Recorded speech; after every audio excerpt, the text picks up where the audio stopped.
I'm Shaun Richardson, and I approve this message. You took my heart and made it. You're everything I felt. I was on top of the world. I was introduced to music at a really young age. My whole family's been musical. Every sibling on my mom's side has played an instrument, and some have done it professionally. My uncle played with a guy named Michael Martin Murphy, who I actually play with now. And when I was really young, I used to play with Tinker Toys, and I used to build my own instruments out of them and pretend I was playing. So after a year of that kind of went on, my parents decided it was finally time to get a real instrument. They got me a fiddle at 4, and I learned how to play that, and more instruments kept stacking up as I got older, and that was kind of my intro to music.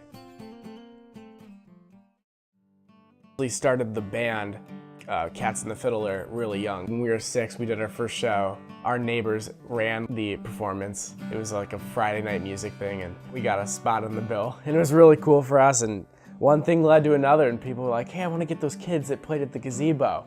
And ever since then, it sparked. All throughout my middle school years, we were doing 30 shows a year. We were traveling out of state. We had gone to the DMAs, the Detroit Music Awards. We were nominated for an award there, and it got pretty big. We were doing a lot. We played at the Mitt Romney rally back before senior year. And then we also did another really big show for this organization, and it's called Comedy for a Cause. It supports children in need, and they get a crazy turnout for those shows. So over the years, we've had a lot of cool experiences. And then there's also intimate shows too. I like the small acoustic coffee houses, which we're known for playing a lot of. We can really connect with our audience and just have a good time. A lot of our audience knew a lot of our music just because our CD sales were really good. We had radio stations in Germany playing our songs, and I mean, a guy wrote me on Facebook from South Africa that has my album. Last summer, my uncle was doing a festival down in Taos, New Mexico. He and Michael happened to be at the same festival, so Michael had caught up with him, and my uncle had learned that he had been looking for a new lead guitar player, mandolin player, of that sort. And my uncle recommended me.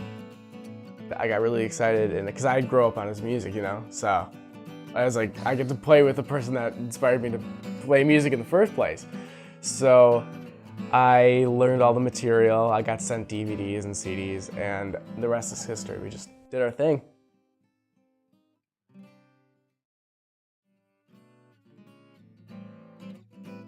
I'm going to be playing with Michael for a while. It's my job right now, but I think as I grow older, I'd really like to make it with my band. We have a lot of connections with Nashville already, and I go there probably 4 times a year. And I've got a lot of people in the industry that want to help me out, and a lot of people that have taken a liking to our music. So I think one day, I hope, but I think you'll see Cats and the Fiddler doing something. I really hope so.